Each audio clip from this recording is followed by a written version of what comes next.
Hello বন্ধুরা, তোমরা সবাই কেমন আছো?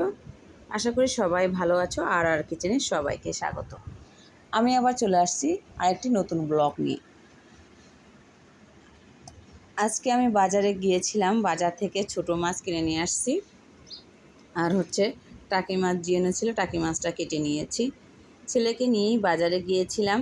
বাজার থেকে এসে মাছটা ভালোভাবে কেটে ধুয়ে পরিষ্কার করে নিয়েছি। দুই রকমের মাছই কেটে নিয়েছি। আর যেহেতু ছেলেকে বাজারে নিয়ে গিয়েছিলাম, ছেলেরও অনেক ক্ষুধা লেগে গেছে। এসে ছেলেকে একটু খাইয়ে দিয়েছি। সকালে ডাল রান্না করেছিলাম, আলু ভর্তা ছিল, তাই খাইয়ে দিয়েছি। খেয়ে একটু খেলছে, মনে হয় সম্ভবত ঘুম এসে যাচ্ছে। খুবই ডিস্টার্ব করতেছে, কান্না করতেছে। আর এই কান্না করলেও কোলে নিতে পারতেছি না, কারণ হাতে অনেকটা আঁশটা ছিল, এজন্য কোলে নিতে পারেনি। পরে রান্নার ফাঁকে ওকে ঘুম পাড়িয়ে দিয়েছি, এখন ঘুমোচ্ছে। আর এই ফাঁকে আমি রান্না করে নিচ্ছি। এত সমস্যা হয়, বাথরুমে যাওয়া যায় না, ওর জন্য বাথরুমে গেলে বাথরুমে দাঁড়িয়ে থাকে। তারপর জল, প্রচুর আকারে জল ধরে, ঠান্ডা লেগে গেছে। এই তো আমার মাছ সবগুলো ভাজা হয়ে গেছে, এখন আমি তুলে নিব। আর বড় মেয়েটাও স্কুলে গেছে, আর ছোট মেয়েটা ঘুমিয়ে আছে। স্কুল দিয়ে গিয়েছিল যেহেতু, ঘুমিয়ে আছে।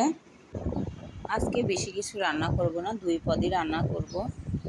আমাদের 2 পদ হলেই হয়ে যায়। ওর বাবা যেহেতু রাত্রেবেলা আসে, সমস্যা হয় না। মেয়ে একটু খায়, মেয়ে গুঁড়া মাছ খেতে চায় না, ও একটু টাকি মাছও খেতে চায় না। ও ঝোল দিয়ে একটু আলু দিয়ে মাখিয়ে দেবো, সেটাই খাবে। আর ছেলের জন্য একটু টাকি মাছটা রেখে দেবো। ওটা আস্তে আস্তে করে মাছটা বেছে ওকে খাইয়ে দিব। এভাবে করে আমাদের চলে, যেহেতু আমাদের মধ্যবিত্ত মানুষ, আমাদের এভাবেই করে চালাইতে হয় সারা বছর। আর ঢাকা শহরে আমরা যেহেতু থাকি, আমাদের বাসা ভাড়া দিতে, তারপর বাজার করে খেতে আমাদের খুবই কষ্ট হয়ে যায়। আমাদের এভাবে চলতে হয়। অল্প পরিমাণে রান্না হলেই আমাদের চলে যায়। তো এই তো আমি টমেটোটা একটু কষিয়ে নেব লবণ হলুদ দিয়ে। টমেটো কাঁচা গন্ধ করলে কিন্তু খেতে ভালো লাগে না, কষাইলে কিন্তু ভালো একটা সুন্দর ফ্লেভার আসে। আর একটু জিরা দিয়ে দিব, জিরা দিয়ে টমেটোটা একটু কষিয়ে নেব।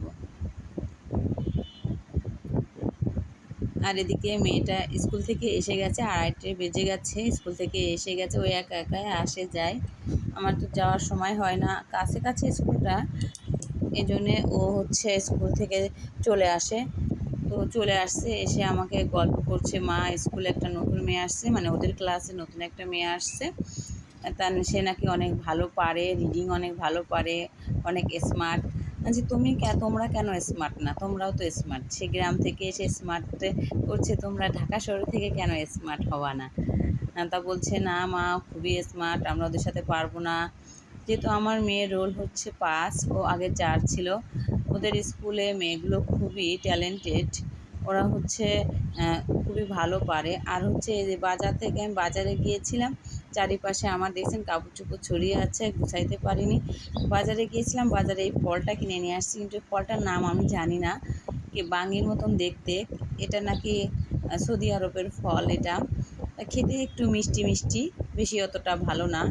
ওই মেয়ে আসছে, ওই দাঁড়িয়ে আছে, ও বলছে, মা আমার ফলটা কেটে দাও। ওকে কেটে দিয়ে এসে এই যে রান্নাটা হয়ে গেছে, এখন টাকির মাছটা রান্না করে নিব। মেয়ে বলছে, মা এটা একটু মিষ্টি মিষ্টি লাগছে। আমি এক পিস খেয়ে দেখেছিলাম, মিষ্টি মিষ্টি, কিন্তু ভেতরটা একটু মিষ্টি। আর বাইরেটা একটু অতটা ভালো না, পানসা পানসা।